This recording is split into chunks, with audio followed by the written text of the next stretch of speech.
El jardín secreto. Frances Hodgson Burnett. Capítulo 1. No ha quedado nadie. Cuando Mary Lennox se fue a vivir con su tío a Misselthwaite Manor, todos decían que era la niña más desagradable que jamás habían visto. Y era verdad, tenía un pequeño y delgado cuerpo y su cara, también delgada, reflejaba una expresión amarga. Su fino y escaso pelo era amarillo, al igual que su piel. Esto porque había nacido en la India y continuamente, por alguna razón u otra, estaba enferma. Su padre había sido empleado del gobierno inglés y se mantenía siempre ocupado. Su madre, una mujer de gran belleza, solo se preocupaba de sus alegres fiestas. Ella no deseaba tener una hija. Por eso, cuando Mary nació, la entregó al cuidado de su niñera, a quien dio a entender que para agradar a Memsahib debía mantener a la niña lo más alejada posible. Así fue como esta niña enfermiza, quejumbrosa y fea, estuvo siempre lejos de su madre. Para ella solo resultaban familiares los morenos rostros de su niñera y los de los otros sirvientes nativos, quienes, para evitar que la pequeña molestara con sus llantos a Memsahib, la obedecían y le daban el gusto en todo. Por eso, a la edad de 6 años, se había convertido en una niña tirana y egoísta. La joven institutriz inglesa contratada para enseñarle a leer y escribir le tomó tal antipatía que renunció a los 3 meses. Las otras institutrices duraron aún menos que la primera, y si Mary no hubiera mostrado interés por lo que contaban los libros, jamás habría aprendido a leer. Una mañana muy calurosa, a la edad de 9 años, la niña despertó muy malhumorada y se enfadó aún más cuando vio que la sirvienta que estaba junto a ella no era su niñera. «¿Por qué has venido?», preguntó a la mujer desconocida. «No quiero que estés aquí, llama a mi niñera». La mujer, que se veía muy asustada, le informó que su niñera no podía acudir. Mary se enfureció de tal manera que la mujer, todavía más aterrorizada, solo atinó a repetir que era imposible que la niñera se presentase ante Monsieur Sahib.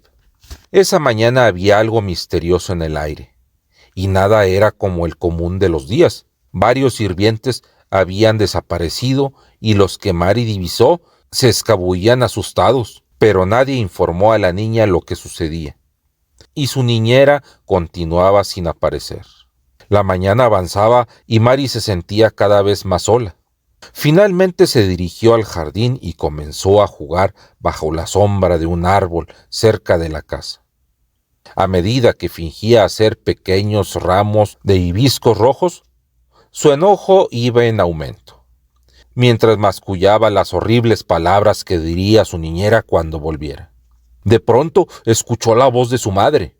La mujer había salido al corredor y conversaba en tono extraño con un joven. Mary sabía que ese joven era un oficial recién llegado de Inglaterra. La niña los miró fijamente, especialmente a su madre, a quien admiraba apenas tenía oportunidad.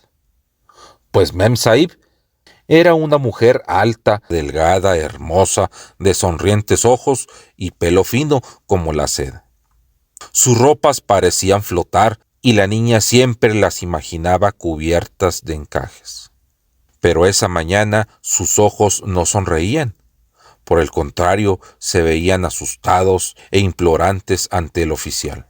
«¿Es tan grave la situación?», la oyó preguntar Mary. «Terrible», respondió el joven. «Terrible, señora Lennox. Hace 2 semanas que usted debió retirarse a las montañas». La Memsahib se retorció las manos.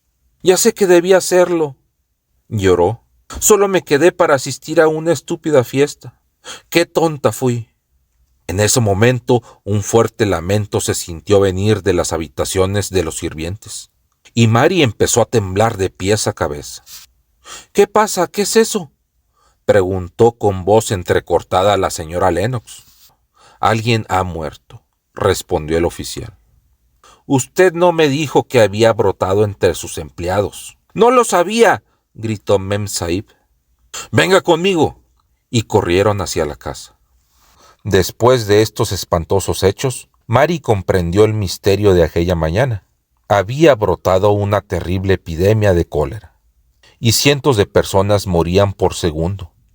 La niñera se había enfermado por la noche y su muerte fue la causa del lamento de los sirvientes. Antes de que terminara el día, murieron 3 empleados más, y el resto huyó preso del terror. El pánico se expandió por la ciudad, pues en todas las casas se encontraba la muerte. En medio de la confusión y el desconcierto, Mary se escondió en su habitación. Como nadie se acordaba de ella, los extraños sucesos ocurrieron sin que ella se enterara. Por varias horas la niña lloró y durmió.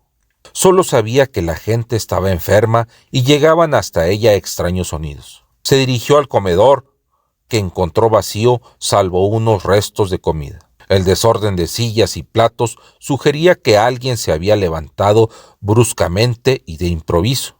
La niña comió algunas frutas y galletas, y como sintió sed, bebió una copa de vino que se encontraba a medio consumir. Muy pronto sintió sueño y volvió a encerrarse en el dormitorio. Los lamentos y el ruido de los pasos apresurados la atemorizaban, pero por efecto del vino se quedó profundamente dormida. Cuando despertó se mantuvo tendida mirando fijamente la pared. La casa estaba completamente en silencio. No se oían voces ni pasos. Mary pensó que todos se habían mejorado y los problemas estaban solucionados. ¿Quién la cuidaría ahora que su niñera no estaba? Probablemente buscarían otra y quizás le contaría nuevas historias. Las antiguas le aburrían. Mary no lloró por la muerte de su niñera. No era una niña afectiva y jamás se preocupó por los demás. Pero estaba asustada y malhumorada, porque nadie se preguntó si ella continuaba con vida. Cuando la gente tiene cólera, solo se preocupan de sí mismos, pero ahora pensaba que todos habían sanado y vendrían a buscarla. Pero nadie llegó, y mientras pasaba el tiempo, la casa parecía aún más silenciosa. De pronto sintió que algo se arrastraba en el suelo, y cuando miró se encontró con una pequeña serpiente que la miraba con sus ojos que parecían joyas. Mary no se asustó, pues sabía que el animal no le haría daño y que solo buscaba salir de la casa. En efecto, pasado un segundo, se deslizó bajo la puerta y desapareció. «Qué raro y tranquilo está todo», se dijo. «Pareciera que en la casa no hay nadie más que la serpiente y yo».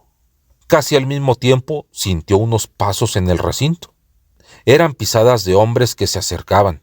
Nadie salió a recibirlos y al parecer ellos mismos abrían y cerraban las puertas. «¡Qué desolación!», oyó decir Mary. «Esa bella mujer, y supongo que la niña también. Dicen que había una niña, sin embargo nadie la conoce». Mary se encontraba de pie en medio de la habitación cuando, unos minutos más tarde, abrieron la puerta. Los 2 hombres vieron de pronto a una niña fea y con el ceño fruncido, pues empezaba a tener hambre y a sentirse abandonada. El primero en descubrirla fue un oficial a quien Mary había visto conversando con su padre. Se veía cansado y preocupado, más cuando la vista se topó con la niña. Dio un salto atrás. «¡Barney!», gritó. «¡Hay una niña aquí! ¿Una niña en un lugar como este? ¡Que Dios nos ampare! ¿Quién eres?». «Me llamo Mary Lennox», dijo la niña enderezándose. Ella pensó que el hombre era muy mal educado al llamar la casa de su padre un lugar como este. «Me quedé dormida cuando todos se enfermaron de cólera y recién he despertado. ¿Por qué no vinieron a buscarme?». «Esta es la niña que nadie conoce», exclamó el hombre con compasión. «La han olvidado». «¿Por qué se olvidarían de mí?», preguntó Mary, dando una patada en el suelo. «¿Por qué no viene nadie?». El oficial llamado Barney la miró tristemente y la niña pensó que había pestañeado como para dejar salir una lágrima. «Pobre niña», dijo, «no ha quedado nadie que pueda venir». De esta extraña y repentina manera, Mary se enteró que ya no tenía madre ni padre. Ambos habían muerto y se los habían llevado durante la noche. Y los pocos sirvientes que quedaban con vida abandonaron rápidamente el lugar sin recordar a Monsieur Saif. Por esta razón el lugar estaba tan tranquilo. Era verdad que en la casa no se encontraba nadie más que Mary y la serpiente.